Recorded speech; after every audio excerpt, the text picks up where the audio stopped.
السلام عليكم ورحمة الله وبركاته. وعليكم السلام ورحمة الله وبركاته. الشيخ مfunze Imam Musa al-Kadhim alayhi salam yani era tumuyigako mukadde wange Sheikh Abdullah Imam Musa al-Kadhim alayhi salatu wassalam ye imam ow'omusanvu abamu ku basika ba Nabi Muhammad sallallahu alayhi wa alihi wa sallam wetwala ba Sahih Muslim volume y'okubiri page 238 kinabi yatugamba inni tariku fikum mutakalaini kitaba wa idrat ekiramu kye yali Qur'an ne Ahlul-Bayt Ahlul-Bayt abakubagana okubagobera mu Qur'an kiri wajibu so sura ya 23 era no Katonda yabatukuza musatul ahzab ya 33 omuntu gogobera ateekwa okubeera nga maasum nolwekyo nga tukyali wano wennyini Imam Musa al-Kadhim alayhi salatu wassalam ye imaamu ow'omusanvu mu Shia Imamiyya era yono wetuli emabega wano ye haramu ye wazikwa baliwo babiri Imam Musa al-Kadhim alayhi salatu wassalam Imam Musa al-Kadhim alayhi salatu wassalam ne Imam Muhammad al-Jawadi alayhima salatu wassalam nga tuyongerayo mu maaso ezimu ku titles za imams yatumibwa Babul Hawaij oba As-Sabir yali mugumikiriza aba Babul Hawaij oyo omulyango gwa haja z'abantu omulyango gwa haja z'abantu yakubeera nga tukola ki tukituulirako Imam Musa al-Kadhim taata we Imam Jafar Sadiq mama we yali ayitibwa Hazrat Hamida Khatum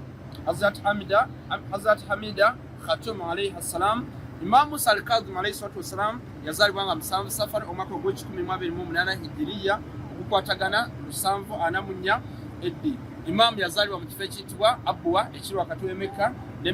ne Madina n'afa oba n'awangaala paka ku myaka 55 Imam Musa al-Kadhim alayhi salatu wassalam attibwa nga 25 Rajab 1083 ekimuviirako okufa Haruna Rashid amuwa obutwa mukomera Khalif Haruna Rashid abo abali abafuzi abakyafu bwe batyo nolwekyo Imam Musa al-Kadhim alayhi salatu wassalam azikibwa wano e Kazmaini mu Baghdad mu Iraq. Omuntu ayinza okubuuza nti Imam Musa al-Kadhim waki yatuumibwa Kadhim waki Imam yatuumibwa Kadhim mu kusooka Musatul Imran aya 10 paka 134 waliwo aya nga Allah subhanahu wa ta'ala tugamba nti tuduke towards magfira tubeere nga tufuna ki magfira abamu ku bantu abafuna magfira mulimu abo alladhina yunfikuna fi sarra'i wa dharra'i mulimu abo abasupendinga musanyo ne munnaku nga bateekamu akatini ne bayamba bannaabwe ne bakola buli kimu naye era mulimu naawe wagamba nti wali kadhimina al-gayda n'abo abakontrolinga obusungu bwabwe nolwekyo Imam Musa al-Kadhim yatumibwa al-Kadhim because yali akontrolinga obusungu bwe wano kituyigawo nti oba okontroliza obusungu bwo nga tonyiganyiga ng'oyamba banno na buli kimu Katonda wakuwa magifira n'akuwa ezzadde eddungi riziki na buli kimu abaana abalungi na buli kimu n'akwongeza obuwangazi n'akukingiriza bbala na buli kimu n'abeera ng'akola ki akikuwa Suratul Al-Imran aya 132 paka 134 nga tuyongerayo ssekwangu w'ekitiibwa Imam Musa al-Kadhim yakozesa ekintu ekiyitibwa obudde ebbanga lyonna yalibeeranga mu kkomera nga bamutuusa era gye yafiira naye ng'asomesa training abasahaba be abamu basahaba be mubalaba mulimu Bazural mulimu abo Muhammad bin Yakhtin n'abalala wano nolwekyo yagendera kweri aya eri mu Suratu Tawba aya 71 nti وللمؤمنون والمؤمنات بعضهم أولياء بعض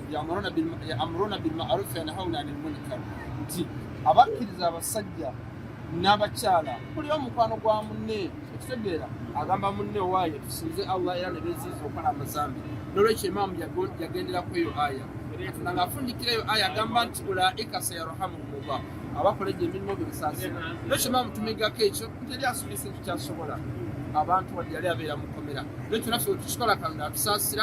watusaasira n'atonyesa enkuba agazambi n'agafuula birungi n'atuwa ezadde n'atuwa ejjana na buli kimu Suratu Nuh aya 10 paka ku 12 omuntu n'abuuza ekirala nti Shia Waqfiyun bebaani Shia Waqfiyun Imamu ng'ali mukomera alina ekiyitibwa bawukala funa bulungi ba representatives abo abaali bakola kibasomesa abantu abaali basoloza kumsi bwe baawulira nti Imam Musa al-Kadhim atiddwa ne bakoma ku Imam Musa al-Kadhim nolwekyo baagana Imamu Ridha nolwekyo ne batumibwa ba Waqfiyun Shia Waqfiyun lwekyo nga wetwogerera batunonya abasigalawo n'okuba nga tebakyaliwo ekirala Shia Ismailiya be baliwa Shia Ismailiya beebo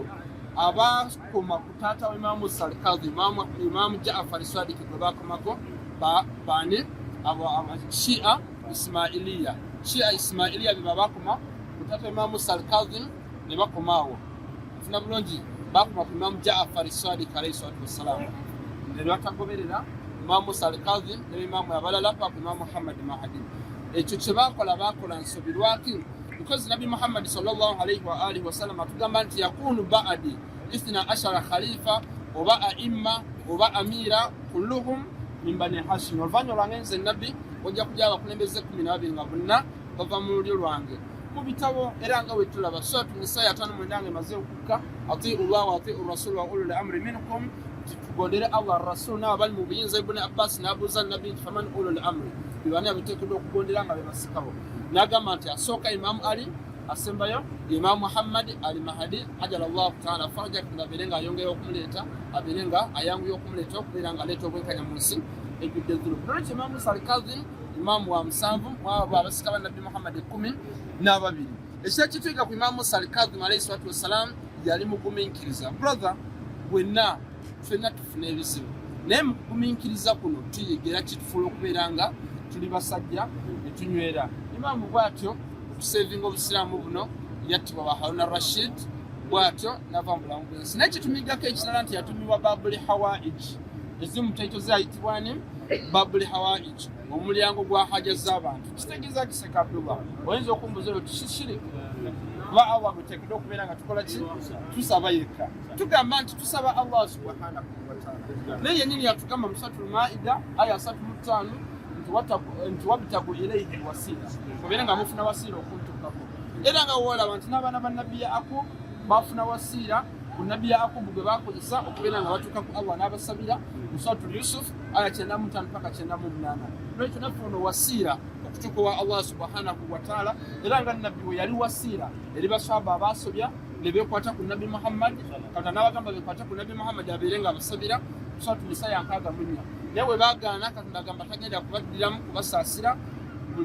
tagenda kuddamu ng'akola ki tagenda kubeera ng'akola ki ng'abasaasira Suratul Munafiqun aya ey'okuna n'ey'okutaano n'ekyo bye bituuka ku Imaamu Sarkazi yali mugumiikiriza Babul Hawaij tumukozese ng'osaba Allah sala yeraka 2 Salatul Hajja ogambe bihaki Imaamu Sarkazi olw'ekitabo ky'Imaamu Sarkazi abeere ng'akola ki Allah akwanukula wekikola ekyo Katonda akola ki abeera ng'akola ki akwanukula n'ogattako ne salawaati nti Allahumma salli ala Muhammad wa ali Muhammad olwekyo wano tuli Kazmain era oyo Imaamu Sarkazi ne Imaamu Muhammad Jawad wano bwe babaziika wassalamu alaikum warahmatullahi wabarakatuh shukran Sheikh asomere ekibuzo ekizeemu Mukama wange olina ekibuzo ekirala